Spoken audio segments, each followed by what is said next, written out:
If you like to hear the puppeteers play the characters that you cheer, so join us as we go below the frame. On this episode of Below the Frame, I'm talking once again to the Sesame Street Mentees. We'll meet 2 new members of our mentorship program, as well as talk about a lot of issues relevant to TV puppetry and, well, the world as well. We'll also drop in on the injury corner and ask a puppeteer a question about not puppets. It's time to go below the frame. Go below the frame. Welcome to Below the Frame with me, Matt Vogel. If you like our podcast, please rate and review, yada, yada, yada. You know what I'm going to say there. Okay, last season, we had an episode where we talked with the Sesame Street Mentees. It's a group of up-and-coming puppeteers who are part of Sesame Workshop's commitment to deepening our roster of performers. And it was a great conversation. I thought it was really a great discussion for those out there who might be wanting to, one day be a Muppet performer in the future. And they had a lot of insight and tips for puppeteers looking to improve their skills. So if you didn't hear that one, if you didn't hear that episode last season, I would encourage you to go find it and give it a listen. Well, today, I wanted to invite the mentees back again, and you're going to meet the 2 newest members of the mentorship program, and we're going to get into it. We're going to go deep with our mentees in this one, and I think that it is fascinating and eye-opening. So let's get to it. Let's go below the frame with the Sesame Street Mentees. Today, we're going to continue a conversation that we started back in season 1 with members of the Sesame Street Mentorship Program, and we have some of those members back for this interview, as well as 2 new members. So let's meet the 7 members here today of the Sesame Street Mentorship Program, and we'll get started. We've got Kathy Kim. Say hello, Kathy. Hi there. Bradley Freeman. Hi there. Jamika Collins. Hi. Chris Thomas Hayes. Oh, what's up? Hayley Jenkins. Hey. Megan Pifus. Hey. There we go. And Spencer Lott. Hey. There we go, the Sesame Street Mentees. Welcome to Below the Frame. Yay. Thanks for having us, Matt. Thanks, Matt. We're all talking at once. Thank you, Yeah, Matt. that's fine. I'll talk at once. That's okay. That's the best way to do this anyway. We've done one of these already, and this one's going to be kind of a different conversation than what I usually do on Below the Frame. But also, before we do that, our roster has changed a little bit. We've added a couple of people, and so I want to take a few minutes for those of you that were not on the previous podcast to talk about yourself a little bit, and that's going to be Brad and Jamika.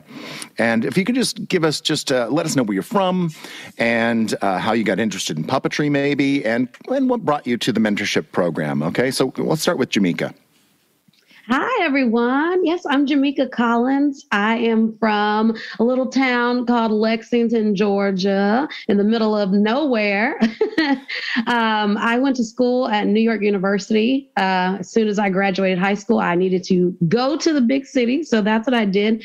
And I studied theater, experimental theater. I found puppetry late in the game in about 2017. I got a job as an actor at the Center for Puppetry Arts, just as a human talking to puppets. I was like, hold up, wait a minute. What are y'all doing? This is fun. I would like to do this. So I got trained by Mr. John Ludwig. I love him. And I started to learn puppetry in the theater format then. It wasn't until last year or 2 years ago now, because it's 2022, when Sesame Street was looking for puppeteers of color, or women specifically, that I got in front of a monitor for the first time and learned how to do puppets for TV. And thanks to Chris Hayes for letting me know about the audition. It's been so much fun since then. I did the Jim Henson workshop last summer, and I did Puppet Up with the Jim Henson Company. And now I get to be a mentee. So I am very excited. Awesome. Well, welcome to the program. Thank you. All right, Brad. Okay, well, Jamika just took over the world of puppetry in the span of a couple months, so congratulations to that. That is incredible. So hi, I'm Brad. Nice to meet you virtually, everybody who's listening, and everybody here on the chat, I guess, as well. I am from Brownsville, Texas. Texas, the very bottom, there's a little jalapeno tip, and that's Brownsville, right next to Mexico. And I started puppeteering around the age of 5. I sort of figured out that that's what I wanted to do.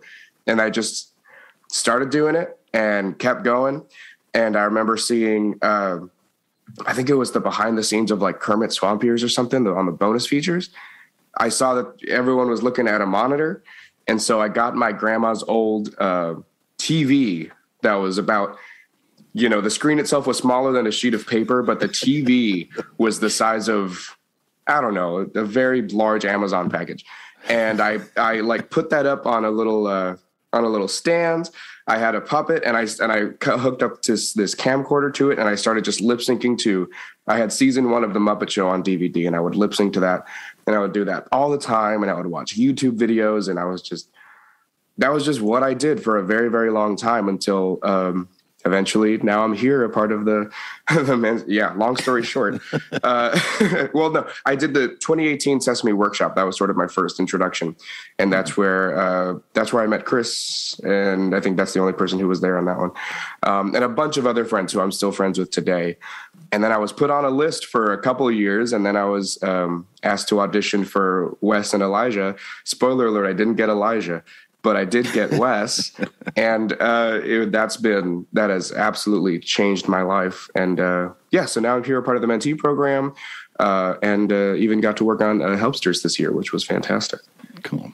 Well, thank you, and welcome to both of you to the mentorship program. Just a little bit about that mentorship program for those of you listening. We started that back in 2017, and it was designed to help deepen our bench of puppeteers. And what that means basically is when we were, actively looking to add to our roster of puppeteers out there, and that idea has continued all the way to where we currently are, which is season 53, which we started shooting back in late January. And we are, we're a few weeks in already. And, to really go below the frame here, to be honest with you who are listening, we're recording this interview a few weeks actually before we really started shooting season 53. So, but Matt, tell them how well it's going. It's going very well. It's going great. We're having a great time. We are tested constantly for COVID. And it's fantastic. But all of you that are here in this interview will be working on season 53, but you haven't done it yet, really. But by the time this airs, anyway, it's confusing. By the time it airs, you will have done this. So we're going to be talking about some of the things that maybe you've been cast to perform, but we haven't actually been able to do yet. But I did have a question. Has everybody met in person? Have you all met each other in person? I haven't. Yes. I haven't met Megan. Hi, Megan. Yep. Again. Chris? Yeah, Megan's Chris. the only person. Yeah, I feel like I have. So Chris, you haven't met Megan? I have not met Megan in person. Yeah. I've Jamika, I've been around, but not in a Sesame capacity. Oh, nope. It was just funny. Yeah. And Hayley, you have met Brad and Jamika, I'm guessing, from Helpsters? Yeah. Oh, yeah. We all worked on Helpsters on the last day of the season together. Oh, and Spencer and Kathy Spencer as well? Uh-huh. Yes. Okay. Yeah. We All became fast friends. They're good people. Mm-hmm. Okay, so most of you have met each other in some way, except for Chris and Hayley and Megan and Spencer. Spencer, oh no, you've met Meg. Oh, it doesn't matter. Okay, anyway, just wanted to make sure. Because what's weird is I hadn't met Jamika in person until December, like this December of this year, even though we had been doing a workshop with you and a few other females virtually during 2021, right? That's when we did that. That's right. That was like summer 21? Like the spring, summer? Yeah. That's right. So, and you were in this virtual workshop that we were doing, but we didn't meet each other until December. That's right. True. This year. which is weird. It was weird. It's like, wait, I know you though. Give me a hug. What's happening? Like, is it okay even though there's a pandemic? Right. Like, No, Jamika, we do not hug a Matt Vogel until at least the third or fourth season in. I don't know if that's anybody right. told you It was a that. big mistake, but that's all right. She's got a check mark by her name, but that's fine. And Megan, we met a little bit earlier as well. Like that was when we really met too. I think I met you in person for the first time in September. Met you we did virtually. The celeb shoot? Yep, no? that's it. It was, okay. Yeah. Yeah, that's right. Yeah, we did a Yeah. celebrity shoot on the Sesame Street set, and that was Megan's first time on Sesame Street. I know. We'll probably talk a little bit about that here in a minute. Okay, just wanted to make sure, because everybody else I've kind of met and spent way too much time with. Okay, so cool. Anyway, I thought that we would jump in here and talk about the things that you have done or things that you have accomplished since we last heard from you back in September of 2021. So I'm going to start with Chris Thomas Hayes. Oh, me. Yes, you, sir. Can you tell me some things that you've accomplished or done since that last chat that we had? Yeah, no, it's been awesome since our last time on Below the Frame.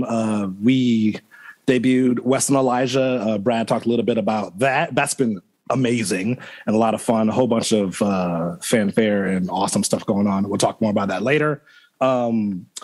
Apart from Sesame, I did a big shoot on Doom Patrol, which is on HBO Max. A bunch of our Atlanta puppeteers. We built puppets, we performed puppets for a whole puppet episode, and it was crazy and great because Sesame, we don't get to use the F word as much. At least not when we're rolling. Not when we're rolling. But there's tons of curse. I mean, it felt fun to do some adult stuff on camera. So we did Doom Patrol. Awoke, another show coming up. We're on season 2 of that. There's a lot of cool puppet stuff on that. And then recently we've been doing a Netflix movie called Boo, which is a Halloween movie. A lot of puppets from the Henson built a bunch of the puppets, and a lot of Atlanta puppeteers are on it. And we shot it, and we were very excited. And we realized it's a Halloween movie, so we won't see it for a year. So that'll come out sometime in October, and then I've been working on a little project. I'm in almost to the pitching phase of this hip hop sci-fi thing I got going on. So that's what I'm doing now. And when you say we were puppeteering on this, who is that? Is that a group of people that you work with? Yeah, we had there are a lot of Muppet performers that live in Atlanta. We work BJ Geyer, Ricky Boy is down here. Henson puppeteer Raymond Carr is down here, and we kind of just we bump into each other. We're like, you're here, and then we get to do some cool stuff without getting on a plane, which is so nice to be able to shoot stuff and then I'm going home. And then we get to. It's been a real cool relationship talking to those guys and getting some mentorship from some of the guys who worked with Jim himself and getting mentorship from that capacity too, which is real cool. Yeah. Cool. Thanks.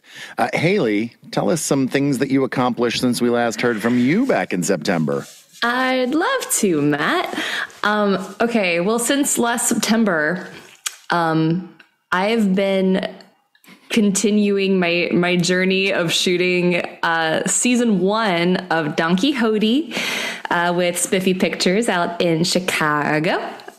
And it's been amazing. We just wrapped up our first season. We have been shooting that show since November of 2019, which has been such an incredible blessing to have continuous work for the first time in my life. I mean, as a freelance puppeteer, a season of a show lasts how long is Sesame Street now? It shoots for 3 months. Yeah, not very long. Yeah, which is still so wonderful to have that, but it's been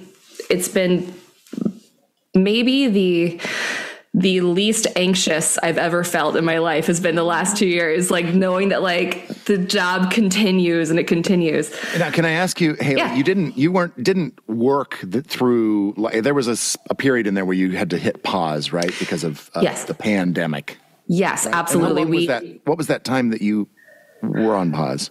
We paused from March of 2020 through I think it was July 8th, I believe, is when we went back. We went back just as we were one of the first shows to start shooting again. And, you know, all the COVID protocols were all in place, and it was such a new world.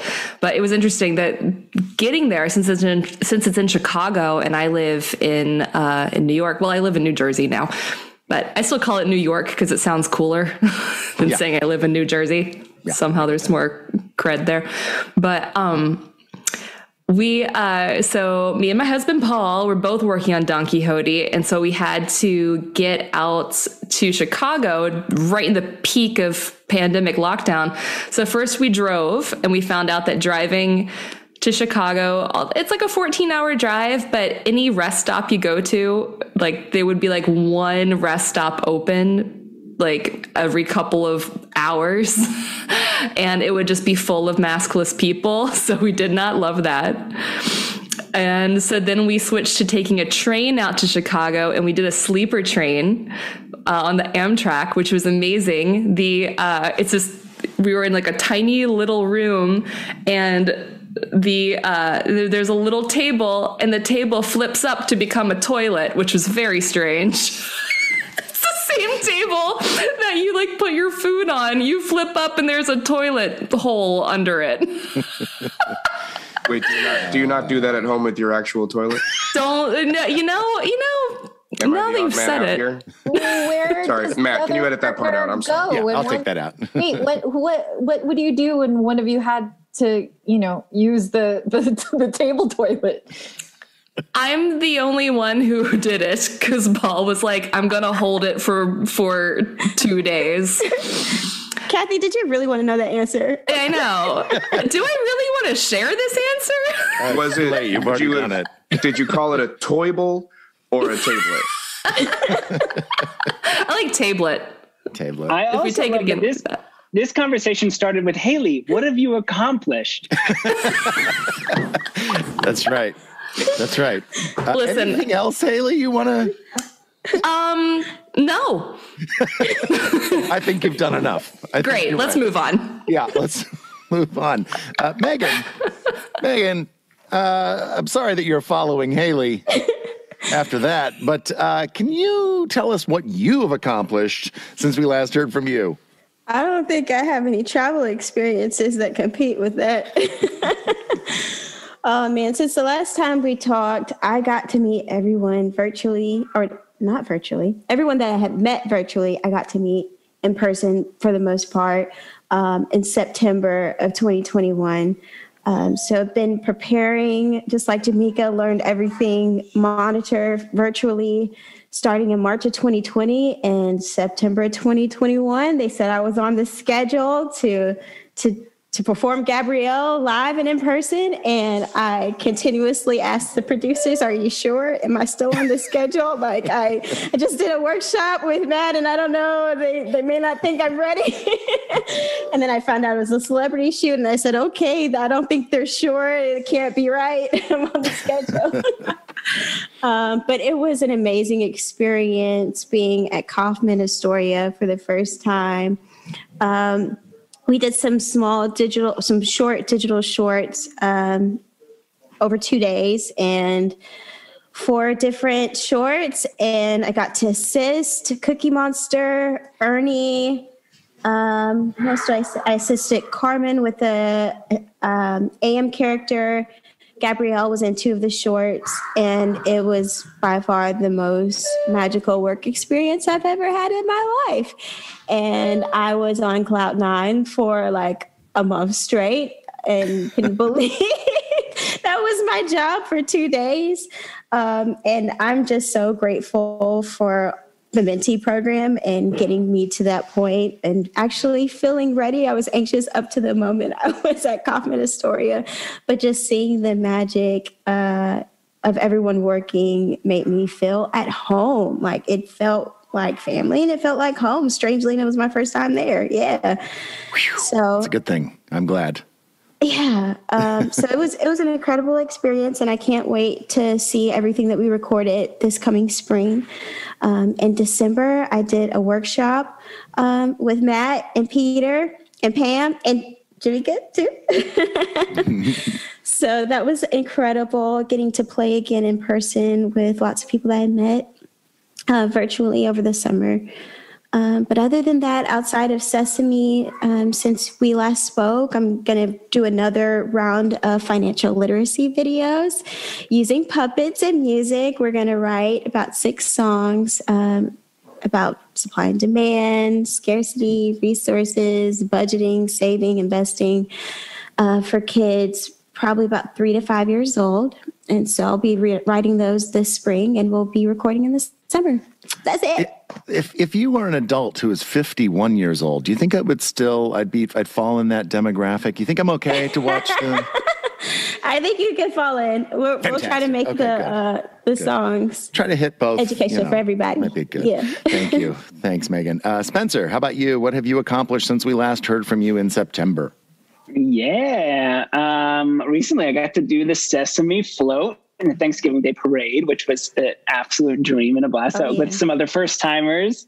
Who else were the first timers there on that float? Let's see. It was Megan, Kathy. Yep.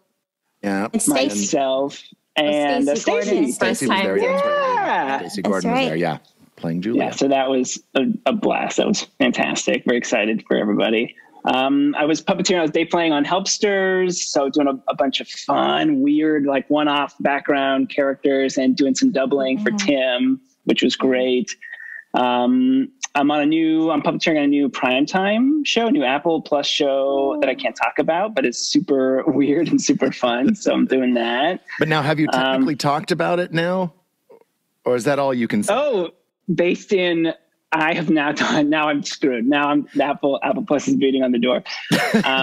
But who knows? By February, who knows what will be out there? But it's. I think it's a show, primetime show starring Billy Crudup. I think that's what we can say. Okay. All right. It's interesting. I've had this past summer. I did I had some world premieres of my own like theatrical work. I did one outdoor piece at Little Island, that new performing arts venue, and then had another piece that premiered virtually at Here Arts off Broadway, which is super, super cool. It just got extended. And my wife and I started business. We started Simple Mischief Studio, which is a creative studio. And so we create and build and manage projects. And we're developing some TV shows and pitching some things around for young people. Thank you, Spencer. And Kathy? Are you allowed to say the name of the virtual show that you did, Spencer? Because you didn't mention it. Can I mention it?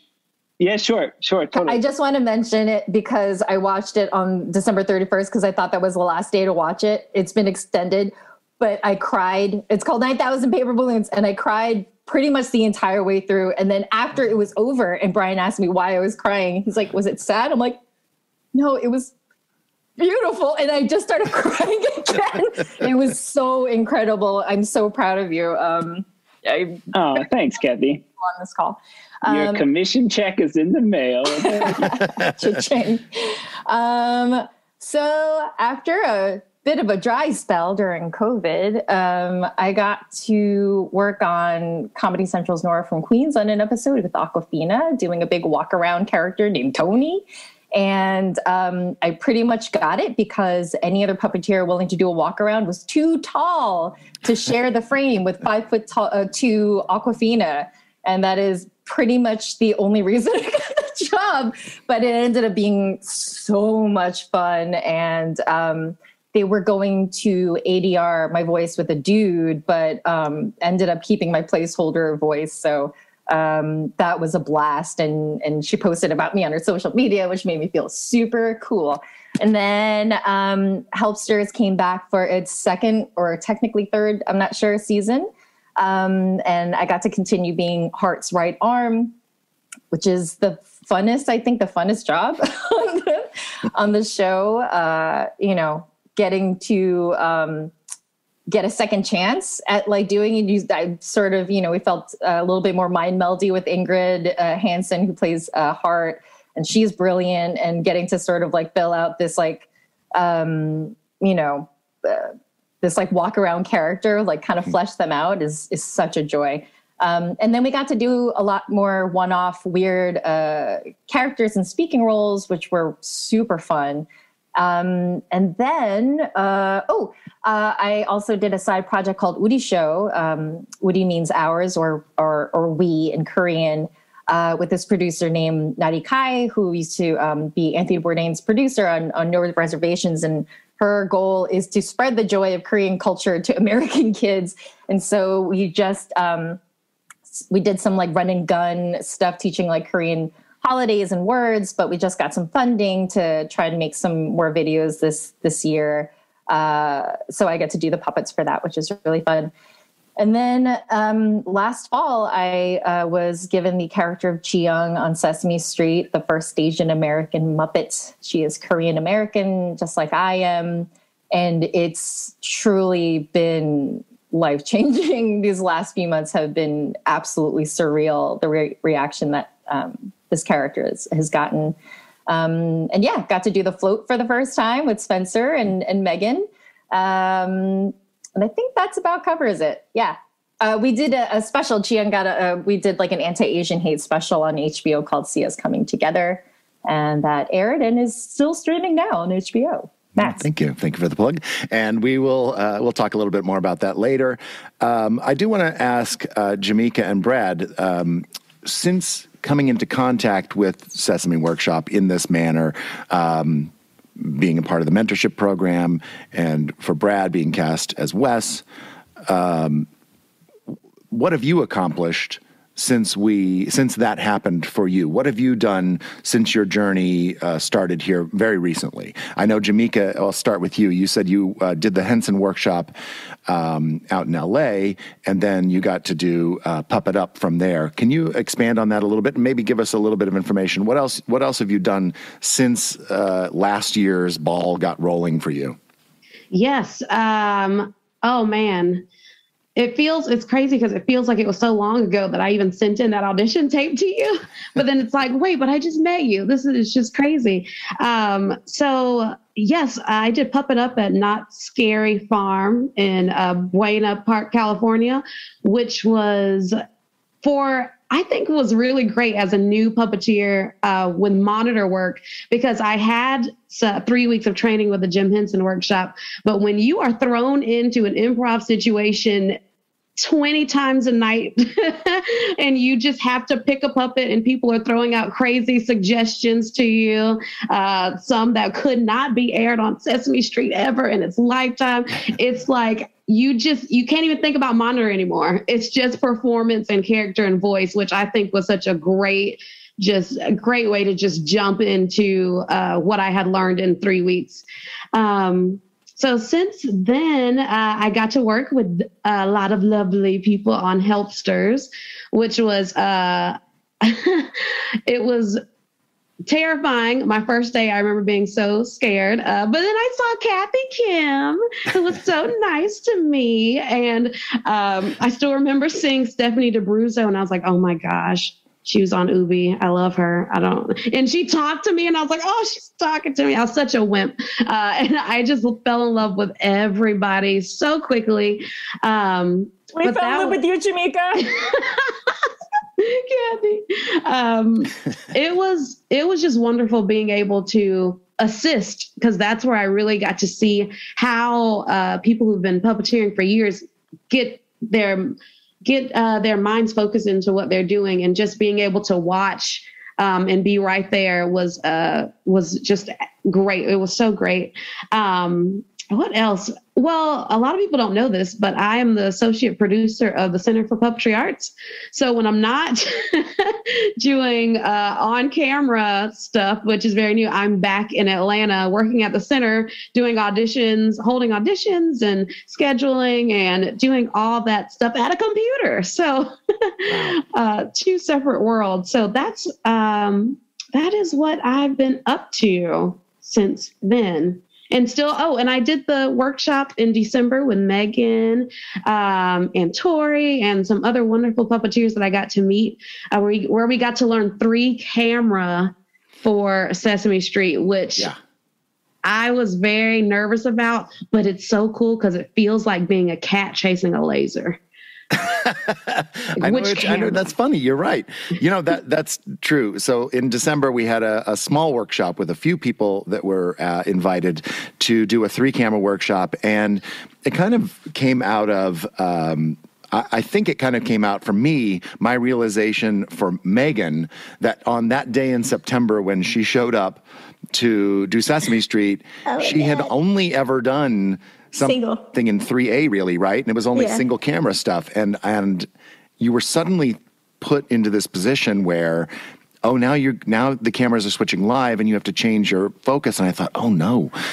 That was my very first shooting experience. I never had a 3A recording. You never had a 3A recording? No. Oh my God. Well, but you had recorded yourself at home. Yeah. You've done some other stuff, but it felt like, to me, it was all like single camera stuff. There was never any switching, and that's how we do it on Sesame Street. There are 3 cameras. There's usually the middle camera, the camera 2 is usually the master. Camera 1 is a close-up. Camera 2 is another close-up, or, they can do other just different shots. And to have somebody that is carrying a brand new character, given they have to be on set with a celebrity, and then we're switching cameras on that person for the first time ever, that is very daunting. It's daunting when that happens. And that is why, as Jamika said, when you're assisting somebody, you can kind of just watch and see how they do it and see you kind of start to learn that 3-camera technique without having to be put in such a precarious and potentially brain-melting situation where it's you having to say the lines and look at the camera as it switches and find your close-up. So that was kind of, I think, for me, that's where the idea of doing a small 3-camera workshop for people like Jamika and Megan. That's kind of where that came from. And I'm glad we got to do it because it was a lot of fun. That was a fun exercise. Yeah. Brad, I do want to know, since you were cast as Wes, what are some of the things that you have accomplished since then? So I think the first thing that I got to do after getting cast as Wes was perform Wes, and that was very fun. And then after that, I was asked to do Helpsters, which was so much fun. I worked for about a month on Helpsters, and that was just an absolute blast. That was so much fun. That was my first time in a studio. That was my first time seeing TV happen. That was my first time with sort of an ensemble of puppeteers and working in a stand-up set and getting to meet so many lovely, lovely, talented, and wonderful people. Actually, something that struck me was recently when I went back to do the last day on Helpsters. I sort of had an out-of-body experience where, I'm 23 and I've looked up to you, Matt, and all of these other puppeteers that have been around like this, that you've worked with, sort of, like the Jennifer Barnharts and the Stephanie DeBruzos and Peter Linds and Marty Robinson, all these people. And I was walking in because I needed to grab something from Marty real quick. And I wasn't working that day or anything. And I see Stephanie DeBruzzo come in and she's like, "Oh, hi, Bradley." And then Jennifer Barnhart is like, "Is that a Bradley Freeman I see over there?" And Marty's like, "I suppose you're here for the keys." And then Tim was like, "They let you back in here?" And I'm like, all my heroes are saying hi to me. This is absolutely magical. This is insane. This is crazy. They say never meet your heroes, but that does not apply with puppetry. Anybody who wants to be a puppeteer, if you have a hero in puppetry, please meet them. Oh, your life will be so much better for it. So I got to work on Helpsters. It was wonderful. It was so much fun. Not to mention like Jim Krupa and John Kennedy and all those people that I haven't, if I list, I'll forget. I know it. Lars, I love you. So there's all those people. And then I was asked to be a part of the Muppets. So I've gotten to help with some of that stuff, helping with a couple of things with Kermit and with Miss Piggy. And I'm excited for whatever else may happen with that. And then I've been asked to be a part of season 53. And as of this recording, it has been the best time of my life. I love every day when I get to You've been there every day. I've been there working very hard. I'm sick of the place. Right. And actually, right now, I've never been there. I've still never been to Kaufman. I've still never done any of that stuff. So I'm very excited. But I think that's pretty much it. Just sort of doing that. Yeah. Great. Thank you for all of that. We will be back with the mentees in a few minutes. But first, that'll be my son, Jack. Come in, Jack. Hey, Dad, am I too late? Too late. No. You're just in time. That's because I have impeccable timing. You certainly do. Okay, enough of this witty banter. I feel like being on this podcast, Jack, has kind of gone to your head. Oh, really? A little bit. Oh, Father, how naive you are. I assure you that that's not the case. Also, this is not how you normally talk. Silence. Let's get on with this. I need to get back to my fantasy football league. Commence injury corner. Just give me a minute. Just give me a second. Sorry, I have to stand up. Oh, I have to stand up. Okay. Let me just go for a minute. Mike Quinn, welcome to the injury corner. Thank you. I would like you to tell me, have you ever been injured while puppeteering? And if so, tell us about it on the injury corner. Oh, lots of little injuries. I mean, one is always bumping one's head under the set, of course, crawling around under beams and things like that. That's normal. But, there was one time I was working on The Secret Life of Toys in Germany, and I was doing a scene with Louise Gold. And I think she was doing Raisin, and I might have been working possibly the Magic Fish or something like that. But we were standing up on these wooden risers, about 3 feet in the air or something. And we had these monitor cables that were strung across the boxes we were standing on. And my foot rolled across this cable, and down I went, almost to my death, to the bottom of the studio. And of course it took my breath, I will say, and took me a while to kind of get back to it. But I had the most amazing Hawaiian shirt of a bruise over the next 3 days on my inner thigh. That was quite spectacular. It looked like some strange map of some alien planet or something. But that stuff happens all the time, and I survived. Right, yeah. The things that we do for our art. And you get right back up and you keep performing, right? That's the thing. Within 5 minutes, I was back up, finishing the scene. You have to, As was it Robert Zemeckis said, pain is temporary, film is forever. He's not wrong. He's not wrong. Thank you, Mike, for joining me on the injury Thank corner. you so much. We are back with members of the Sesame Street Mentorship Program. What is it that you're looking forward to getting to do or seeing in your work or in somebody else's work in season 53? Does anybody have anything that they are looking forward to getting to do or getting to see? Yes, Hayley. I just can't wait to see everybody in person again, honestly. It's been so nice doing these virtual things where I get to see all your faces, but it's just so different getting to actually hug somebody. I don't know COVID rules, but at least do like the little elbow hug or the hug yourself from 6 feet away and pretend like you're hugging the other person move that we're all doing. What a letdown that is. What a letdown. I know, but I'm just so looking forward to that. That's going to be the best. Yeah. Anybody else? Anything that you're looking forward to? I'm sure that what Hayley said, kind of we all feel. Jamika. I've had quite a few people tell me in the Helpster set that I will be changed when I walk into Kaufman, and it's specifically when I see Big Bird come out. So Matt, I'm very excited to see you work. I just think that it will be magical. Oh, well, now I have a lot to live up to. No pressure. Yeah, thanks a lot. Anybody else? Anything that you're looking forward to? She's absolutely correct. That coffee, I've been there before, but I'm still like, man, I got to get back there. It feels like walking into like your grandma's house. Like you don't do it all the time. You're like, I haven't been to that house in a while. And you walk back like, oh yeah, no, I get it. This is kind of, there's a part of me in here, and I feel like it when you walk through it. And it is, I tell it people all the time, like it just kind of exists. It is a place.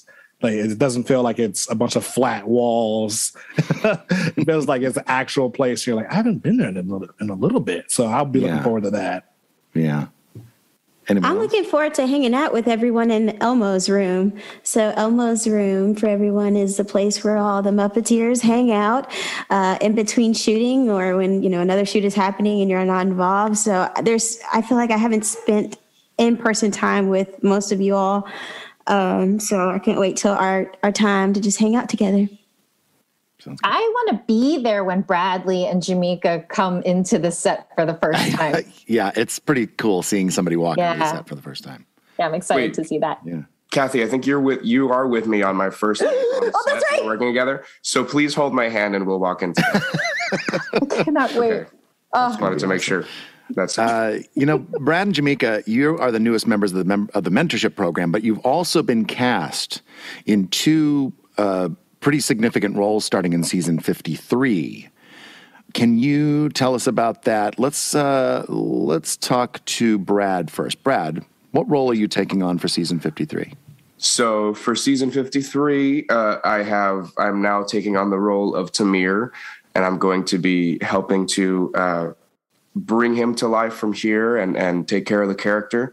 And I've been helping out sort of throughout the year, filling in spots here and there, and it's sort of transitioned over. Yeah, we should say that, one of the goals of the mentorship program is to seek out performers of, all different backgrounds and ethnicities and, levels of talent.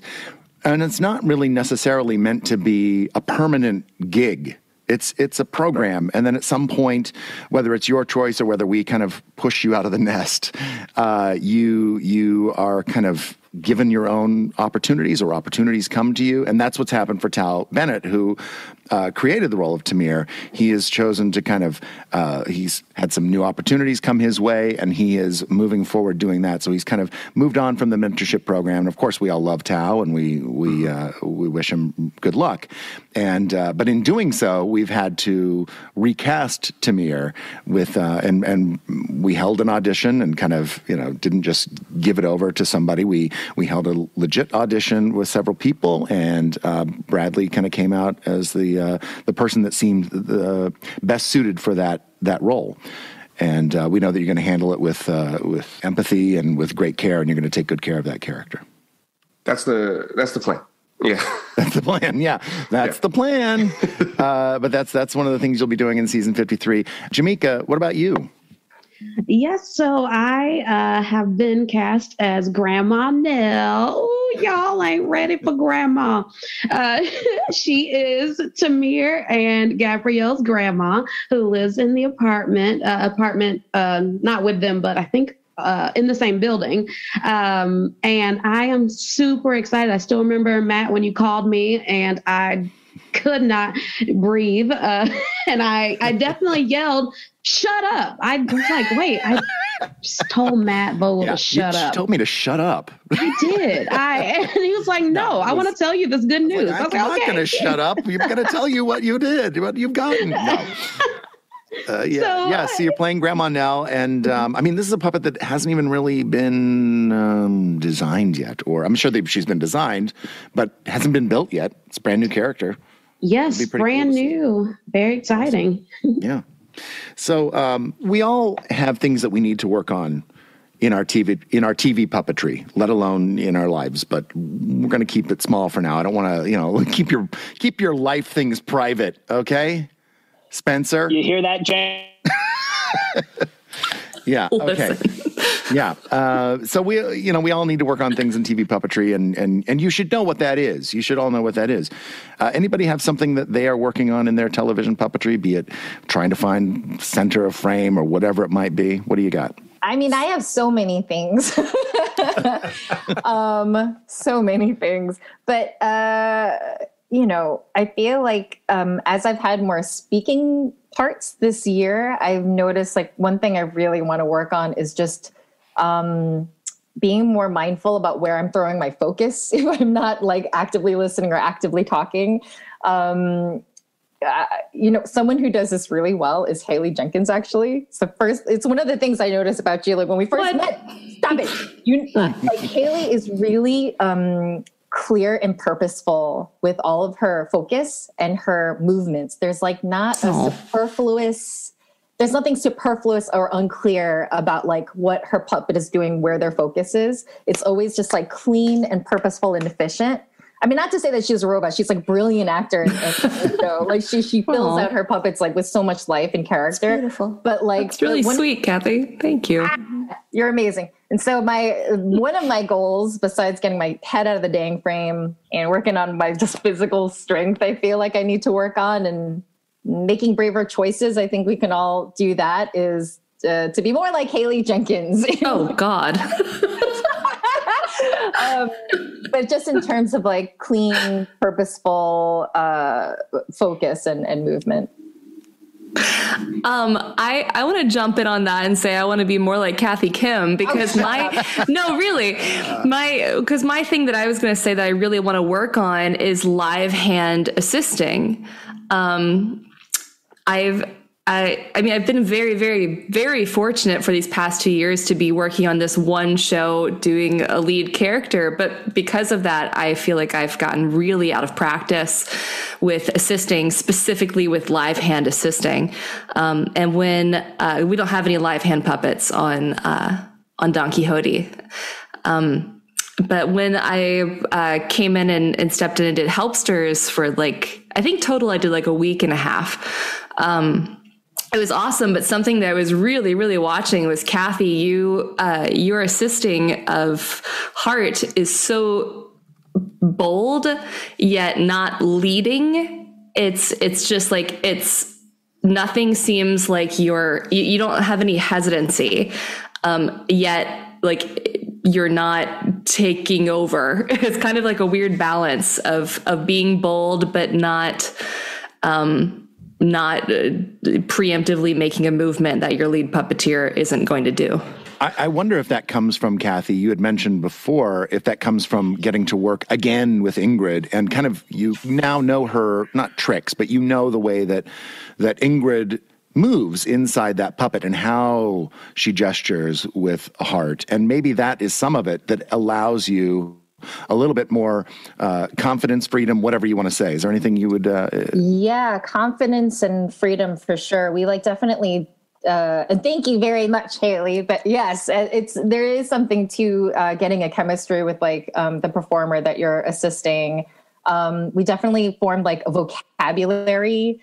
There were just like things that and she's very free spirited. Anybody who's worked with her, like she's incredibly unpredictable. And so there are times where she'll say like, I kind of want to do this, and then other times you're just like, sort of like, Karen Prell actually wrote me when I got Chiyoung, and I had mentioned that I was working with her buddy Ingrid Hansen assisting her, and she said that must be like riding a bucking bronco. And I'm like, it's similar, but yeah, there is something about just getting onto the mind meld, having that chemistry. I mean, any of us who have seen like Pam Arciero and Marty do Telemonster, they've done that together for decades.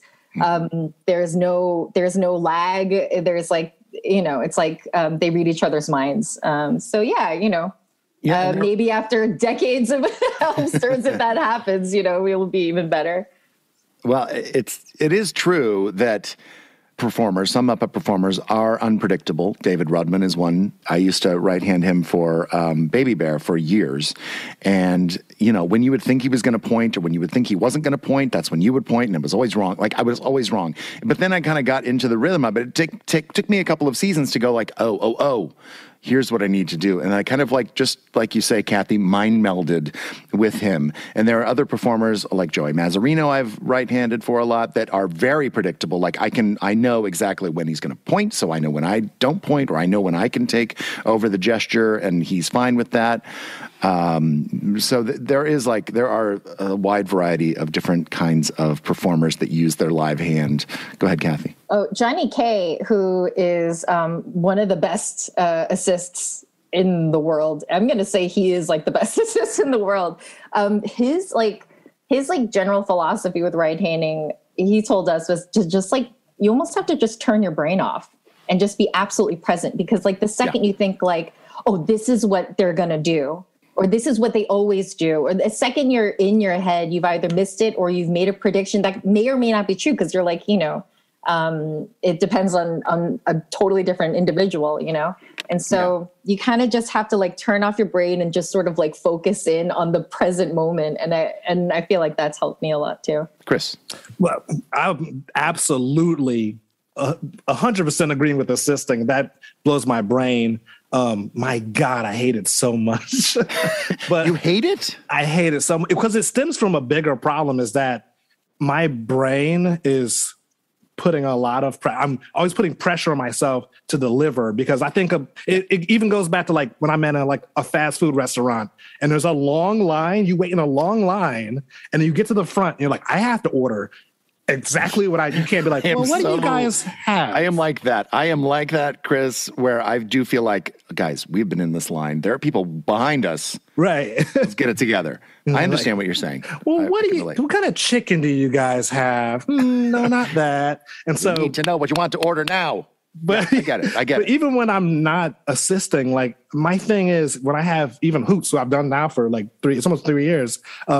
It's just that a sense of being able to relax into the character and not feel like the time clock I'm going and being able like, man, can I just take a breath out? Because a lot of times, like having worked on other shows like Sesame, we work fast, man. We work fast and really, really good. So the quality is way up and the speed is way up. Other shows, I'm not talking smack on other shows, please keep hiring me. But other shows, like sometimes their taking takes way too early when you're like, that's good enough. You're like, oh, well, I didn't do anything. Or other shows, we take this long amount of time to like hammer it over and over and over again. The Sesame's in that sweet spot where it's fast and it's really high quality. And then I have to put that away from my brain when I get a character on my arm and this kind of like, whoo. Like I've absolutely been like, should I take my Xanax today before I go to the studio? What do I need to do? You shouldn't worry about the time, really. I mean, we've got stage managers, we've got producers, we've got the director who's going to be worrying about the pacing. But yeah, you definitely don't want to worry about rushing through things. That's your moment. That's your moment to relax, like you said, and take your time. And if you're going too slowly or if you're adding too much to it, they're going to say, hey, look, just tighten that up a little bit and you're fine, you know? I'm trying to get smarter at being able to read the script and anticipate where my character is going to be or where the other character is going to be, and then what the director is going to ask. So I feel like sometimes in the past I've been present and available and just been told where to go and what to do, and trying to take more ownership of those moments and make those choices faster and smarter. And so that the director can use me and is not waiting on me. It's like acting choices. You're making your acting choices ahead of time. Is that right? Like you're having some things planned out. It may change by the director's direction or by whatever your scene partners, but you're coming in making choices. Exactly. And being able to anticipate that by the script. So they're going to take a single here. This is definitely going to be establishing. So just trying to like be smart about how I think they'll cut it all together so that I can make the best, so I can save my energy for when I need it. Yeah. Yeah. That's interesting. That's an interesting thought. That's cool. Jamika. Yes. I'm still working on breaking some of my theater habits. For instance, like the puppets I had at the center were much heavier than the TV puppets. So I had a tendency to lean onto the playboard to rest my arm. And even without a playboard, I still lean. And that drives me bananas because it's like, I don't realize I'm doing it. But I got some really good tips this December from the workshop. So I'm ready to I want to keep working on it so that that's not a problem anymore. And also sometimes in the theater and having a puppet looking to the audience, the puppet can look anywhere and it looks like I'm looking at them. But with the camera, it's like, no, that's not focused. Yeah. So just want to break some of those habits. So I think, sorry, I didn't mean to Jeff Goldblum anybody. I tried the raise hand thing on Zoom and I was like, I don't know if this worked. And then it shifted me and I panicked. So whatever. But I think one thing that I really want to do, and something that I think Ryan Dillon is very, very good at, is making it look easy no matter what position you're in, under or below the frame. Mm-hmm. That is something that's like, of course, as a puppeteer, especially if you're on rollies, if you're comfortable, you're probably not doing it right. There's always some sort of like weird contortion thing that you have to be doing. And sometimes I can see on camera that I'm straining to reach this position or that position or whatever. And I want to make it look like that's not what's happening. I want to make it look like that character is standing there and he's planted and doing whatever they need to do, and just making it look effortless, as well as, this one sort of alludes to what Spencer was saying, making bigger, bolder character choices. I think that's something I really want to do. I'm still pretty fresh at this, and I'm still very intimidated people that I'm working. And so to make those choices that are just fearless, just let me just do this. And if it doesn't work, then it doesn't work. And if it works, then great. Now you know how you can continue to do it, and to just help keep the character stronger and relatable and more fun. That's the whole point, right? We're here, we're having fun so that people can have fun watching what we're doing. That's right. So yeah, those are the things. Megan, did you have something? Oh, I've got a grocery list. How much time do you have? No, top of my list, just like Brett was saying, is characteristic choices. So I'll be doing Gabrielle specifically in season 53, and I really want to focus on things that we've talked about in the workshop. How does she walk? What is her characteristic walk? What is her characteristic hair movements with her two little afro puffs? How do we make that characteristic? And the other is just execution. Like Chris said, Sesame moves fast, and I've felt that, in 3 takes, I felt like I had one that I would choose. But what are the odds? 1 out of 3 that they choose that best take that I like that may not be good for everyone else. So I want to focus on having execution in every take so that, I'm not standing out among the others, and that I'm contributing to everyone else, having their best take as well, too, pulled from, the hat as everyone goes through editing. But those are 2 highlights of my things that I'll be working on. Very good. Yeah, these are all important things. We all have those things that we need to work on. Yeah. And we'll go through our life things that we need to work on our 3rd installment of our interviews. I think we can all agree to that. Okay, so can anybody tell me what, if anything, you have taken away thus far, from the mentorship program, or from Muppet performers or experiences that you've had, recently, something that you've taken away? Anybody? Don't all speak up at once. Okay. Because there's so much. There's a lot. Oh, okay. That's true. Okay. All right. So much. All right. Every time that you're around a Muppet performer, you're gonna take something different away. Every Muppet performer has something different that they are just like exceptional about. Just like a crazy amount of talent among that group of people, which makes sense because they've been around for so long. So that in and of itself is like, what one thing can I pick? It's hard to pick something like, man, everything I think of, I pull from somebody.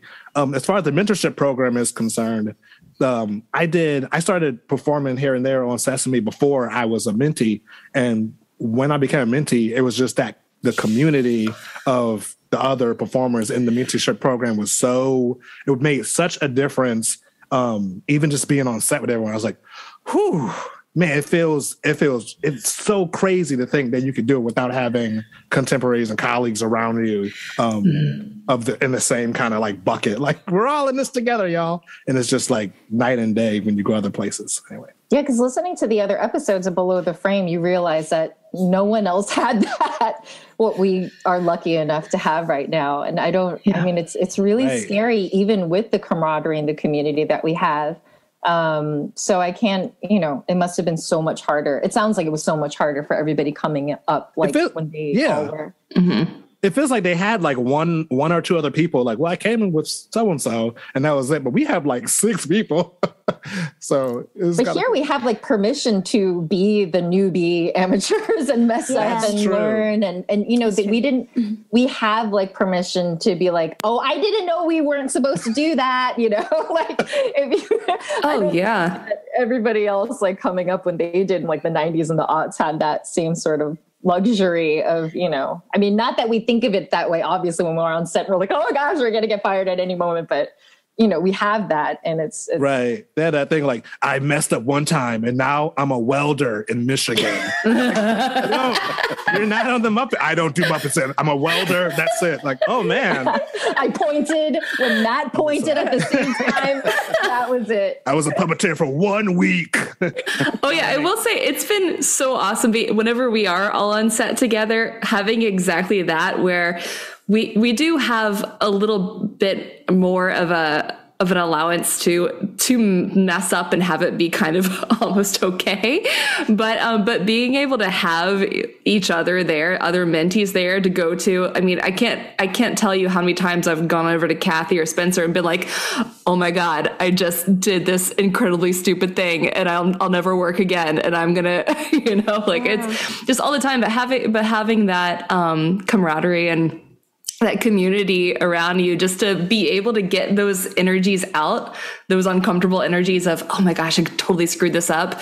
But then having other people there to bounce that off of, and instead of going home with those feelings and dwelling on them, has been awesome. You're like a class. You're a class of this program that are moving through this together and have each other to fall back on, and you know that everybody's got your back. What I think has kind of just naturally happened here organically, that you say, you can come up to each other and go, oh geez, I messed up, and that person's going to be like, no, you're fine, it's okay, we're good.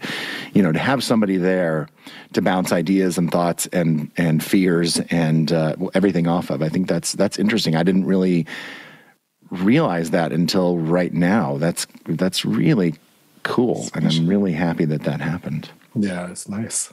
Yeah, I remember screwing up. I had one day, I don't remember what season this was, but it might have been my first season as a mentee, just like really just like eating dirt for take after take. And I was like, oh my God. And I looked over and Hayley and Spencer were sitting on the stoop, and they looked over at me and mouthed the words, "We feel you." And I was like, oh, I'm fine. Yes. We know. Oh my God, this is great. We got you. Yeah, it can be scary. And I do feel like our Muppet performers, this group that we have, this family that we have, is very supportive of one another and of the mentorship program and the mentees as well. I hope you guys feel that way. Oh, yeah, I feel that way. They're all shaking their head, yes. Yes. It wasn't dead silent, and no one was just looking at me. You're all hearing this. Oh, yes, Matt. Heads, yes. So much support. Yes. We were all shaking our heads, yes. That's what we were doing. Shaking our heads up and down. Not tying all that up and editing. That was the direction of our head. Nodding your head. It would be nodding. Yes, that's right. We'll ADR the head. Right, we'll ADR it. Yeah. Yeah, great. Should we all do one quick wild line of, oh, yes. Yeah. Let's do that. And there we go. 3, 2, 1, go. Yes. Oh, yeah. Absolutely. Supportive. Hands down. That's perfect. Stepping away from my talk with the mentees to ask a puppeteer about not puppets. Ask a puppeteer about not puppets. On today's Ask a Puppeteer About Not Puppets, Fran Brill answers a question for us that has nothing to do with puppets. Are you scared of spiders? Absolutely not. You're not scared of spiders? I can't stand them. No, I know. My husband is the same way. No, I just hit him with my shoe. Oh, you kill them? Oh, yes. See, I don't want to kill them. Well, I have no trouble killing them. Wow. No. You are vicious. That's what I like about you, Fran. Anything larger. No, I don't, in the scale of the animal kingdom, I think they're fairly low. So that's terrible to say. They do help out quite a bit. But I'm not scared of them. No, not at all. I mean, tarantula, if I ever saw one, of course. Hey, okay. But the spiders we get, no problem. Oh, those got to be big down there, though. No. Snakes, I really am terrified of. Oh, you are? I used to skip S in the encyclopedia. Just so you would so that I wouldn't see any pictures of them. Oh, Our cat Skipper has been, in the past week, he has caught about 5 or 6, maybe even more than that, snakes, little garter snakes, every day. They're kind of And they're cute. alive. They're fine. And, one of my kids takes them and throws them in the woods. So Skipper the cat doesn't So he doesn't do a lot of damage to the snake. He just wants to play with it. He does. He'll do damage to any other kind of thing he can get his mouth on, though. Like chipmunks and birds, chipmunks. And mice, and Our cat used to bring the chipmunks into the house so he could play with them at home. Yeah. There's no chipmunks where I am. Really? Mm-hmm. No chipmunks. They don't exist here. That's so weird. It seems odd. It seems like a thing that would be pretty much anywhere. Not one. No chipmunks. Squirrels. No chippies. I used to call them chippies. No chippies. Yeah, that's what our kids call them. They called them chicky monks. The kids? Yeah. And me. Ask the puppeteer about my puppets. We're back with the Sesame Street Mentees. So one of the goals of our mentorship program, I said this earlier, was to seek out performers of different backgrounds and ethnicities, and I could very easily say we're all different and we all come from different backgrounds, which is true, but let's face it, I'm a white guy, and my opportunities and or my experiences, both inside and outside this job, are different than those of you POC performers, your person of color performers. And I'm still learning, and I'm still listening, and I'm wanting to be aware that there are other experiences out there, so both good and bad, and that are different from my experience. So I want to open up the floor here and talk about this. And I do not need to lead this. Nor should I. I don't think that I should. So I'm going to open the floor up to you, and I can start us off with a question, and then let's just see how it goes. Okay. So here's my question.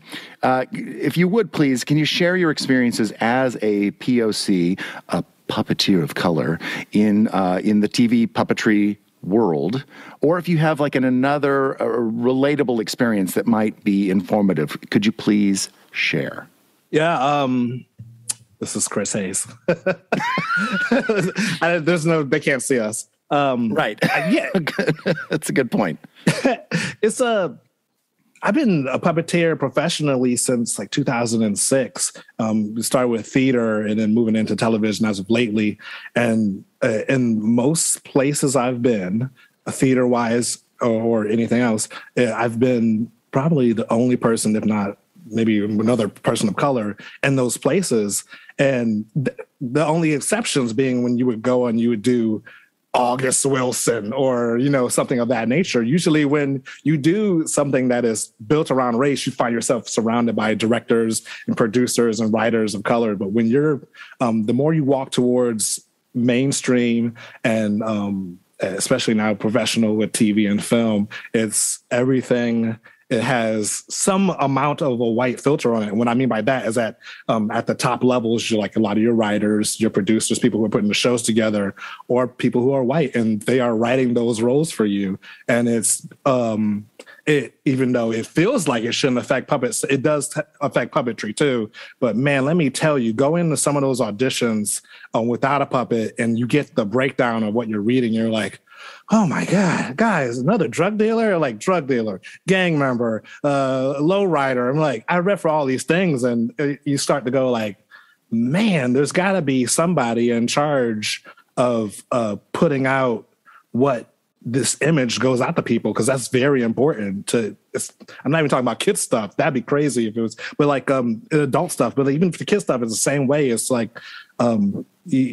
it's hard to even sum up how difficult it is sometimes to get a meaningful amount of representation on that screen coming into this business. Yeah, we're sort of fighting the uphill battle, right, of the white establishment that's been set in place forever. And so maybe, that's why a lot of us sought out or, felt connected to puppetry a lot. There are some of us on this call who knew that this is what we wanted to do. And there's other of us, in this program who kind of happened upon puppetry, right? But either way, we connected to it at some point. And I think a lot of it is because it doesn't matter what you are. You can play so many different things because in this sort of established media, movie and TV, there is a bit of a sea change happening, but it's very slow. And I've never myself pursued acting, human acting, but I imagine like, say like 10 years ago, it would be, you know, similar thing. It's like the nerd or like, you know, I mean, at least growing up in the 80s and 90s, like Asian people were, you were never accidentally Asian. You could be Asian in the background as like, you know, kind of like checking off a diversity list, like in a commercial or somebody's friend. But if you were like an Asian character, it was usually, you know, the Asianness was part of the character, like some sort of stereotypical way, like either the nerd, the martial artist, the sexy red lip dragon lady, or like the, subservient, sexy, quiet Asian girl, or, you know. And so, yeah, I think that maybe that's something that attracted me to puppetry, is that that doesn't factor in, you know, the fact that I'm Asian or sometimes even a woman. Like a lot of that one-off characters I did on Helpsters were male characters, you know, and that's so freeing and it's so great. We're not bound by what other people might, you know, think when they see what our skin color is. Yeah, I think that is why we wanted to be puppeteers, is we can play anything. It can be a big yellow bird or a penguin or a monster or a chicken. And then also that's some of the, like you said, Kathy, like that's how we're able to be we are actors, and that's a freeing part of it. And we can also play characters that might reflect our own backgrounds. Sesame Workshop has what they call a racial justice initiative to address racism in its different forms. And we did a special called The Power of We with had Tamir and Gabrielle in it. And then, but we recently did a special, like you mentioned, Kathy, See Us Coming Together, about Ji Young, a Korean girl who has her first experience with racism. And then also there were the two black characters, Wes and Elijah, who were created to confront issues of racism. And like you said, Kathy, you want to be able to play all of the roles. How do you feel about playing a character that represents you or represents your ethnicity? Yeah, it's complicated. And, you know, a lot of the puppeteers of color on this call and we've had a lot of conversations about that. And, you know, yeah, on one hand, you don't want to be pigeonholed. You know, you sort of like spend your whole life being a mixture of an acceptance or a rebellion of like the stereotypes that society wants to put on you, right? And then suddenly they're asking you to be a character based on just your skin color, right? Because like they would not have brought on, say, you know, a white person to play this Asian character. But on the other hand, there is, you know, Marty asked me if it was like heavy, the weight of playing this character. And I told him there is a weight, but it's not a burden. And it's a responsibility. And, you know, I didn't have representation in kids, you know, TV growing up. And so, you know, to be able to play a Korean American character and be that mirror for Asian kids growing up watching Sesame Street and show that their existence is validated, that they, you know, that they belong here, that they are American. And to be that person, it's an incredible honor. And then on the other side, and like, I know Bradley and I have talked about this a lot, is that like, you know, I think our greatest gift that we can give to these characters is to not put them in any kind of box. Like my whole take on Ji Young is that, you know, it was very important that she was Korean American, not just Asian, because that's sort of like, stereotype of, you know, in America that we're all the same. And so, but not only was it important for her to be Korean American, like I just want her to be an individual first. And her Korean heritage is an important part of her, just as it is for me, but it's not everything that I am. And it doesn't completely define me, because there are things that are stereotypically Korean about me, and there are things that are very atypical about me, you know? And so I think that like, yeah, it's a strange thing, like being brought in, like, you know, and there are times that, you know, as like someone who came into the mentorship program with like, not like a ton of experience, I felt like, am I just checking off my diversity box for Sesame Street? There were times that I thought that. And so in a weird way was like confirming that of like, yes, I am the Asian one here, you know? But like, so it is a complicated thing, but like, I feel like as long as the best thing that I can do for Ji Young and for myself playing this role is to make her as specific and as strong as possible as an individual, so that yes, her Koreanness is a part of her, but also she is Cheong first. And that, you know, hopefully kids who aren't even Korean will maybe relate to her because she's like, you know, spunky and she likes rock and roll. And so I'm trying to take it that way, you know, and all the racial justice stuff I'm happy to do. I'm happy to to be on that side of like actively teaching anti-racism to the next generation. And that's a way in. That is a way to introduce. I mean, I guess doesn't have to be the way that you'd introduce a new character, but it certainly served a purpose in this particular instance. I was thinking about what you said about the checking off the box, because I think I deal with that all the time. I think about when I do land stuff, when I'm auditioning, I go like, am I here because I'm the black guy? And my wife, who is white, she was like, don't even think about that. She's like, do you imagine how many things you've lost because you were the black guy? And it's like, so it's like, so you should accept that. She's like, think about how many things opportunities that you've missed out because they were like, well, we want someone a little bit more normal, you know, like on that, the regular. So she's like, you know, you should celebrate and grab onto these opportunities. Mm-hmm. And then every now and then I'll be talking about it and she'll send me a picture on my phone of a foot in the door. And so I'll see like, oh yeah, you're absolutely right. This is the foot in the door for you to go like, thanks for letting me in here while I got your attention. Here's some other stuff I want to get into. Also, maybe in different situation, it has been a foot in the door, but it's not what keeps you there. You know what I mean? Yeah. Right. Mm-hmm. Mm-hmm. Stephanie DeBruzza had a great analogy. She said maybe in certain situations, the diversity or being a woman or whatever is like the Dottie Hanson, if anybody has seen A League of Their Own. You know what I mean? Like, you know, Kit only got to the audition because of her sister, but it was her pitching skills that kept her in the league. She's like, the Dottie might be the diversity, but you know, the Kit is what kept you there. I tried to explain it to Bradley, but he'd never seen the movie before. And you know, truth be told, there is some truth to this, is that mentorship program was designed to deepen the bench. Yes. Not only to find more puppeteers, but to find more puppeteers of color. I am just so grateful to be a puppeteer of color on Sesame Street, to the point where I felt absolutely no burden. I've actually felt empowered because I'm empowered to be a voice for the next generation, to be a voice for teaching young children, being one of children's first exposure to racial justice. I was inspired by female puppeteers. I'd seen puppetry before, but it wasn't until I had seen female puppeteers performing when I was 10 years old that I wanted to be a puppeteer. They weren't women of color, but they were women, and that was enough for me to be inspired. So I think representation is beyond important. Outside of puppetry, I'm a real estate developer, and I never thought I would become a real estate developer because I've only seen white men as developers. And I still can't believe I'm in that position. And so I feel extremely empowered that someday a little girl may see me with Gabrielle and say, I can do the same thing.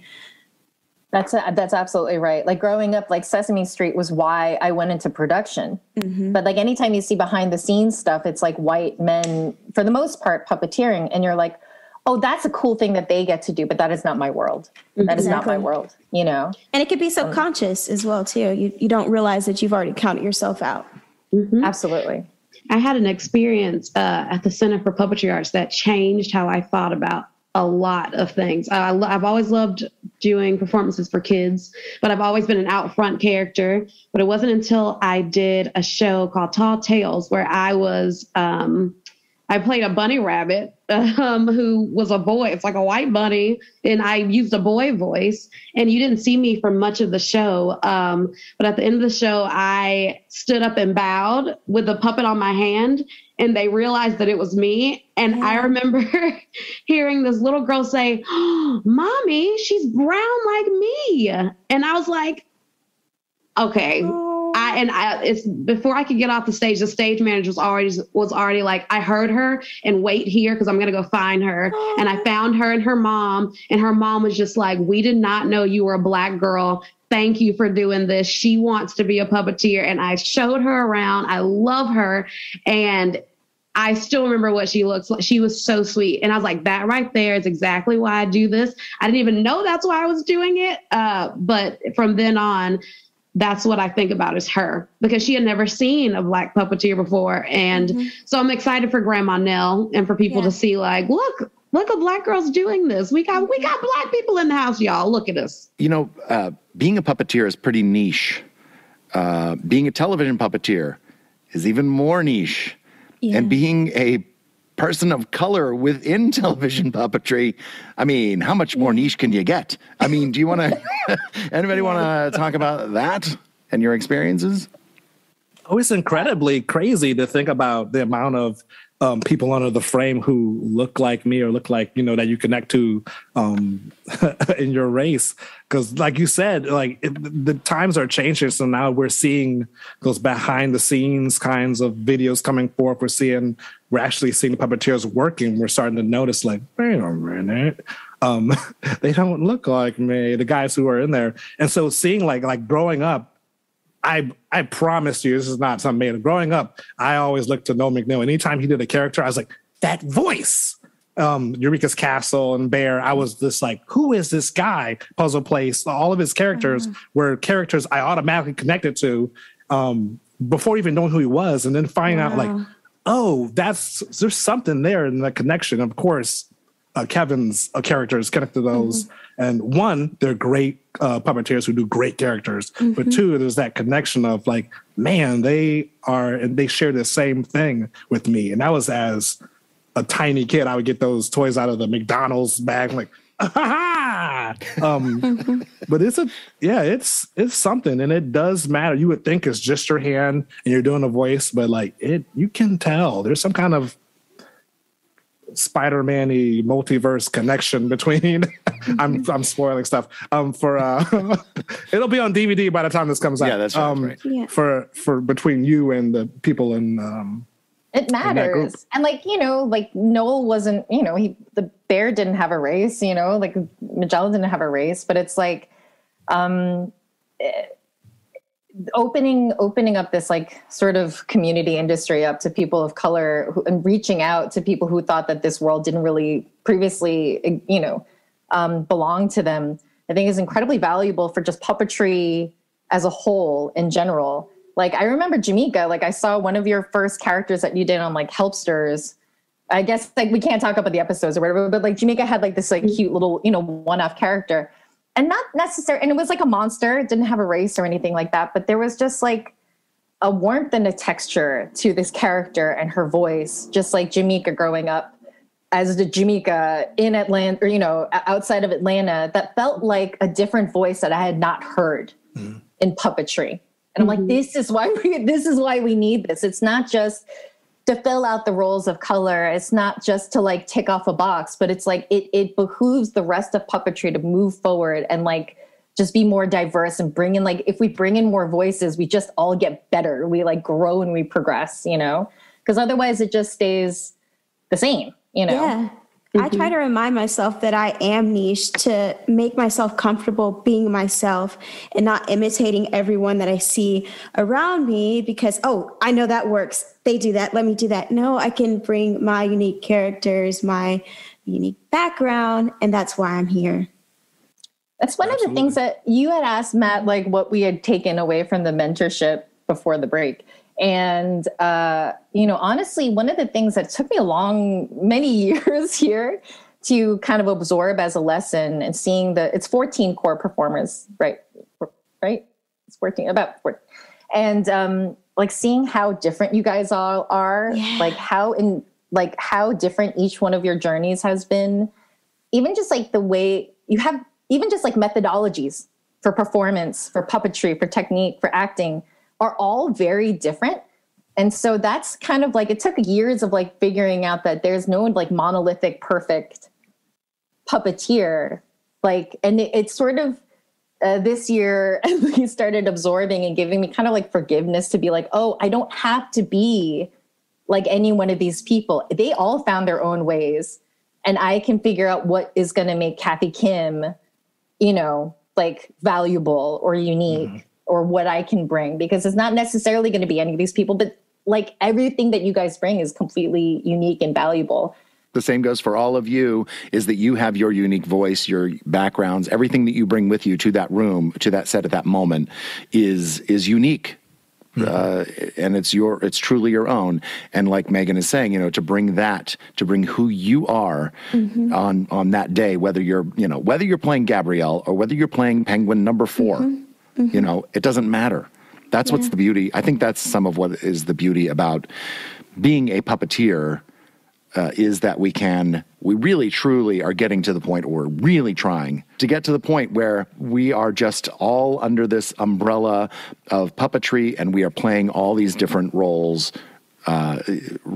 regardless of what our skin color is, Yeah. Well said. I love it. Well, I was just going to say, in this like anti-racism work, and specifically for white performers, writers, producers, our racial literacy is all over the map in this small group, in the larger production, and in the country, right? So like, I think there's a number of folks that we've looked to do the heavy lifting for the rest of us up to this point. And I think the rest of us, and they're looking now for us to hurry up and to catch up and to carry the load and continue to do this work together. And so I think I'm excited for all of us to be involved in this kind of work. It's super exciting. I was just going to say, I'm so thankful to Sesame Street too. It's so, it's created such a unique opportunity for conversations like this. I think all the time about how if I worked in, an office or something, like, would we be having conversations like this? I don't think so, because our whole job is about exploring what being a puppeteer of color means, or a person of color in a puppetry world means, and how we can all collectively work together to push these wonderful initiatives. And I don't think that these opportunities would exist for conversation that gets this deep maybe outside of this room. So I'm very thankful for that. And thanks all you guys for just being so open to talking about it. It's very cool. Yeah, it's complicated, right? I mean, like I had a lot of complicated feelings, honestly, until the day that like the that we shot, and then until it aired on HBO. But honestly, the response has been so overwhelming, and I like through the experience of working on Chi-Young and the special, and taking in the response that she's gotten, it's really validated the importance and the need for this curriculum that we're doing. And, there might be mistakes along the way. We're all learning and growing. But it's really, what's the word I'm looking for? It's forged. I don't know. I'm all on board. I'm all on board. I don't know, the story, like even just like the personal stories. And I can't wait for the newer characters to also sort of like, get the responses from fans and things as like you do more and more stuff on Sesame, because it really shows how important this is. Like one of my friends, he's Filipino, his daughter was watching like a Chi-Young video, and she's only like 2.5 or so. And she kind of like waddled up to the screen and just pointed at Chi-Young and then pointed at herself. And it was just like, but there's so many stories. And there's like the question of like whether or not it makes sense for like Muppets who have not had race for forever to have race now. And we can get into it in another discussion, but like I've experienced a lot of things that validate that this is the way to do it right now. And I'm excited to do with all of you, because you're all incredibly good people and talented. And Kathy Kim, I think I saw there was a little girl who was cosplaying as Chi-Young. Yeah. She had the whole thing, and I was like, oh my gosh, it's so sweet. I cannot believe it. It's crazy. But yeah, it's because like, they have like a hero on their favorite show that looks like them for the first time ever, Yeah, it is, I believe that the mentality has always been on Sesame Street from its inception, is that the characters are yellow and green and blue and red and orange, and They are all different colors, and that everybody can see themselves in any character. That's true, sure. But when you have a character that looks like a Korean girl, or that is a black boy, that somebody can really truly see themselves on TV, it's different. It's changing. Sesame Street has always been an evolution, has always been an experiment, and this is that next step. We can't just have metaphorical representations. Is that what I'm trying to say? Yeah. No, we need actual skin color to talk about problems that happen from actual skin color. I mean, like, representation is hugely important, but also, you know, I've seen and read racism against some of these Sesame Street Muppet characters of color. Yeah. And that in and of itself proves that this is, you know what I mean? Like, that this skin color needs to be used to address these issues. I think maybe it worked back in the beginning, or maybe we just didn't address it as directly as we're doing now. I don't know. Right. But now I think there's enough groundbreaking stuff at the time, you know, like it's all progress. You know? Yeah, even just having the integrated cast at the time was a huge deal, to the point where it got banned. I just watched Streaking again, so that's why I'm fresh on this one. But that's why I got banned from I think Mississippi for a little while. Yeah, it was just shortly after. And we had the sort of metaphorical representation of all these characters. But it is very special, because Wes specifically looks a lot like me as a kid. And I remember there was my mom was telling me about this boy in her class, or in one of her other, because my mom's a teacher, and one of the boys at her school saw Wes, or saw a picture of Wes, and then ended up seeing a video and started crying, because he's like, oh my God, there's a Muppet that looks like me. And I was like, man, I guess that is why we're doing it, huh? You know, like, what a special thing to be a part of, and something that I wish I had, you know. And I'm excited for us to continue, because we have Wes, we have Tamir, we have Gabrielle. It's not like Charlie Brown, where we just have Franklin, and I was always Franklin. Anytime Charlie Brown would come up, they were like, look at you're Franklin. I'm like, Franklin. Yeah. So, but now we've got like this variety of children, and of diverse children coming to the street, and it's really inspiring and really incredible to be a part of this initiative. And I know we're doing something good. I mean, I know that we're doing something incredible, and we're continuing the legacy of Sesame Street. And 50 years later, we're breaking ground one more time, and sort of paving the way for other shows, and for families, and for people to be able to have this conversation, to be able to properly bring up the topic of racism, and to have ways to, I mean, that's sort of exactly what Wes and Elijah are. There's a lot of heavy stuff that they have to cover, but it's exactly for families to be able to watch that video and then say, now let's talk about that. Like, here's a way for us to introduce this conversation and the things that you have to learn. Because there are a lot of things to learn, but it's really, really special to now be, you know, to be a part of this initiative. That's just sort of, we're making our attempt at helping America grow around the world, helping everybody around the world just sort of grow into the people that we know everyone can be, but not everyone has been. Well, we haven't had the tools, you know, like I didn't. Right. There was a moment in the API special where Chiyoung, you know, experiences racism, and Matt, like, I remember you were like, well, you know, without, making you like get too much into this headspace, but it's just like, well, if this sort of thing happened to you when you were a kid, how would you have reacted? And the thing is, like, as a kid, like, for me, it wasn't like I said, hey, that is racist and that is wrong. It was just like, you know, somebody tells you to go back to China or something, you kind of just like, internalize it, and you just know that it makes you not feel great, but that's it. And then, like, it just kind of layers on after like a lifetime of microaggressions and feeling like an other. But that those tools weren't there, you know. The fact that this girl is Korean, but she's also American. She's a very American. I didn't grow up thinking I was American, you know. American to me was white. And so I didn't quite belong in Korea, and I didn't quite belong here either. And it took, well into my adult years to accept that being Korean American, being anything hyphen American is like its own valid thing.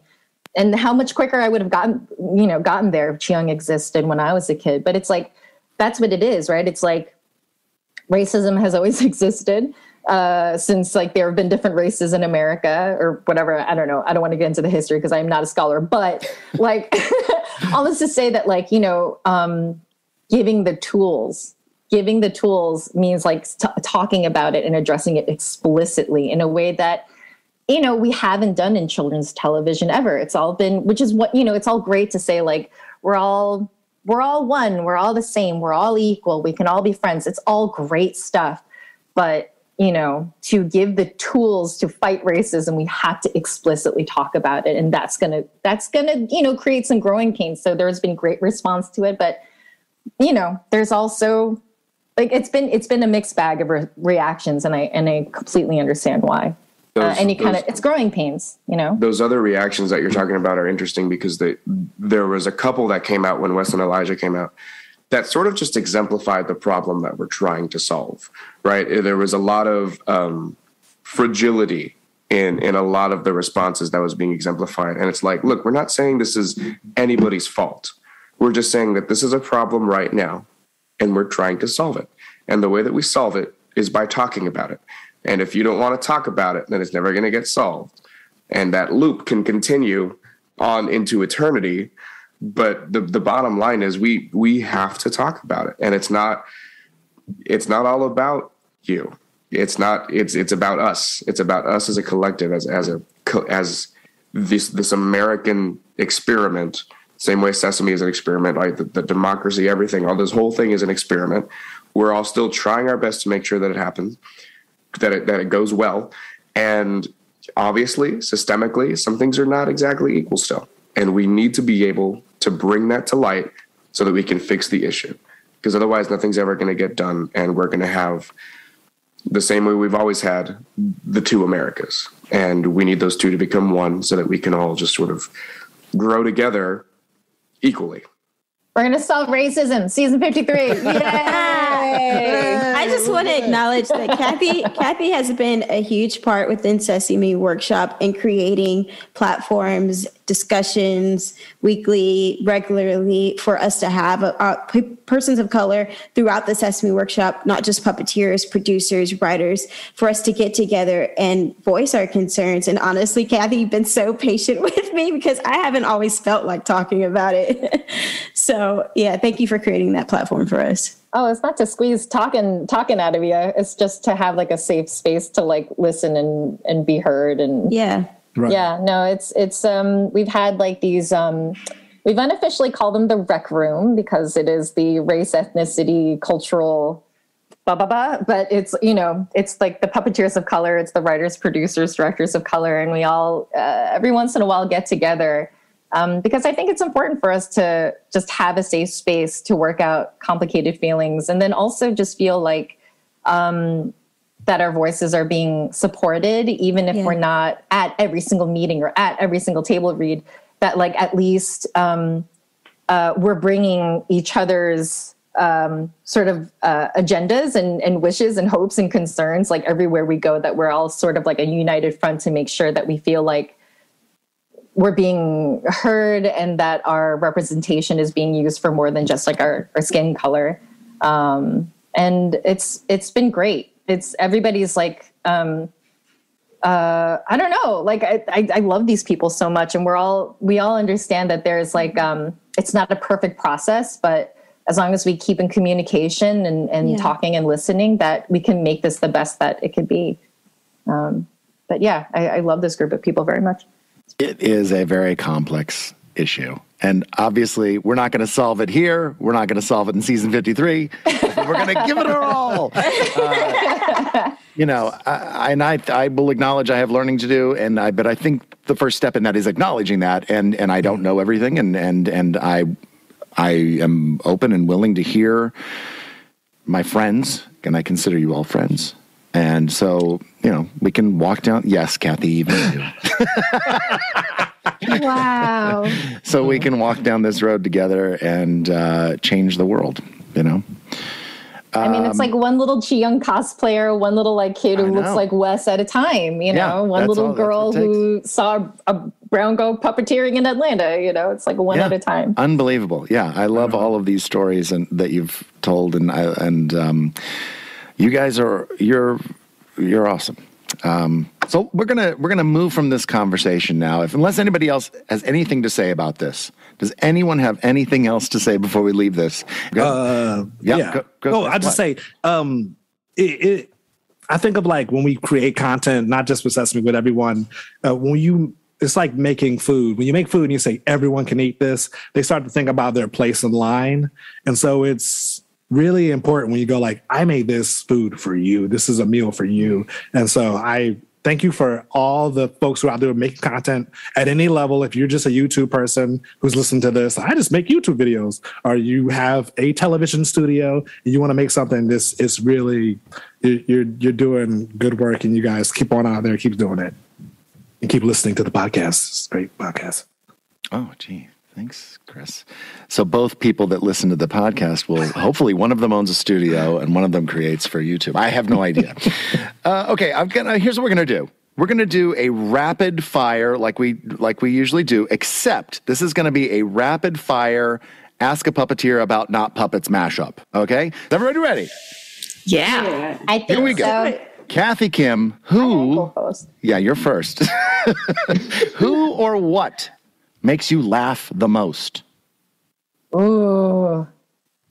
Honestly, when my daughter hands me sass, it's hilarious. It's really hard to not, validate her being sassy at me, but it's just so real and honest and in the moment when she like razzes me, that she makes me laugh really hard. Jamika Collins, did you have a nickname when you were growing up? Yes. Skinny Minnie. Skinny Minnie. Because I am from a Southern Black family, and if you was too skinny, you had to go in the kitchen and eat you something now. So they call me Skinny Minnie. Who called you Skinny Minnie? My cousins, some aunties. It was just like a playful nickname. Go eat something. But my other nickname is Mika, which anybody's welcome to call me Mika. Spencer, if you could spend a year traveling the world, where are the places that you'd most want to go? It's so sad that my first initial instinct to that is anywhere with a pack and play for my toddler. I would go to, I feel like I would go to Japan. I would spend some time in Japan. I just worked on a piece with a friend of mine who's a collaborator who's Japanese. And I would want to hang out with him. I go in Japan. Chris, what in nature, if anything, scares you the most? Oh my God. Okay, these things are naturally in nature. Cliffs. Okay. Gorges. Yep. And any kind of bridge that goes over those. Yep. Valleys. Anything like a lot of heights. I just like. Yeah. I cannot take it. That's nature, right? Yeah, sure. I buy that. Hayley, would you rather go out or stay in?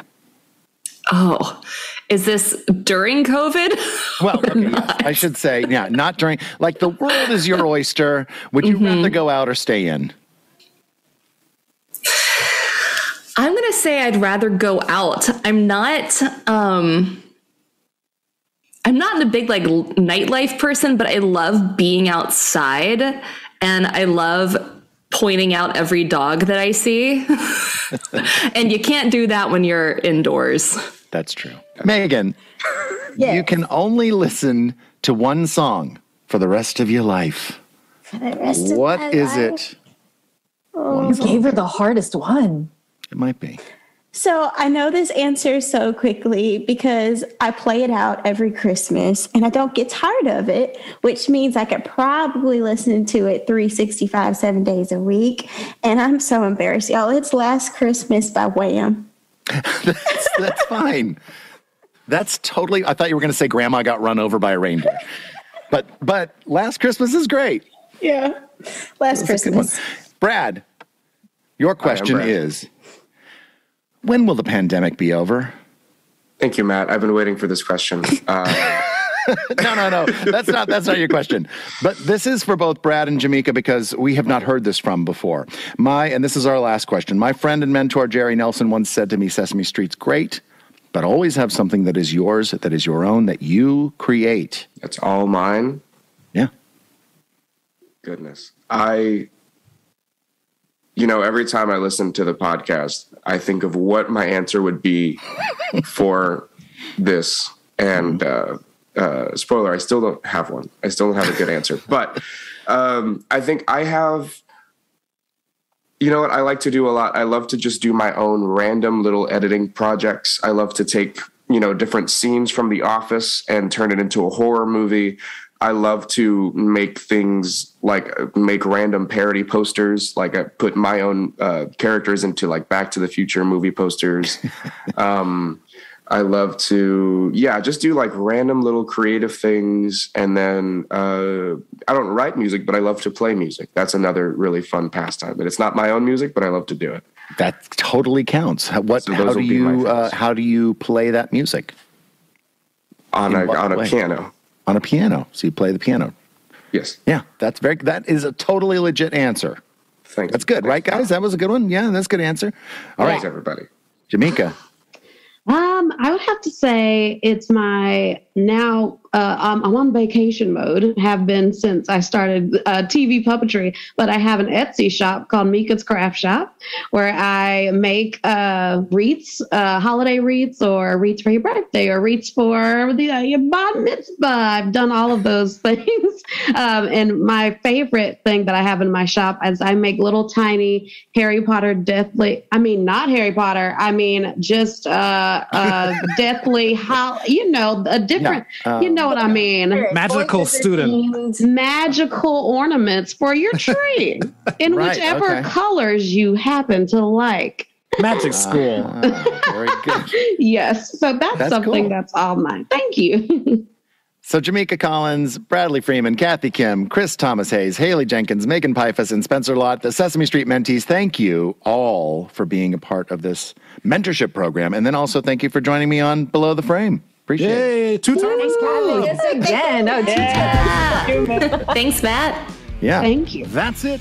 That is Below the Frame. We'll be back next week with a brand new episode where I'm sitting down with my old friend, John Tartaglia. You can get updates and stuff about Below the Frame and Muppets and Sesame Street and, I don't know, my puppies, anything I feel like posting on my Instagram, Twitter, Facebook, and TikTok accounts at Welcome Matt V, or just search for my name. Below the Frame is produced by me, Matt Vogel. The theme song was written by Stephanie DeBruzzo and performed by my band, The Mighty Weaklings. The podcast artwork was created by the fantastic Dave Hulteen at DaveHulteenDesign.com. Special thanks to Janet Kim for her consultation on this episode. And thanks to Jamika Collins, Kathy Kim, Bradley Freeman, Chris Thomas Hayes, Hayley Jenkins, Megan Pifus, Spencer Lott, Mike Quinn, Fran Brill, and as always, my son Jack for being a part of this episode. And thanks to you, the fans, for listening. I am Matt Vogel. We will see you next time when we go Below the Frame. Bye. Go below the frame.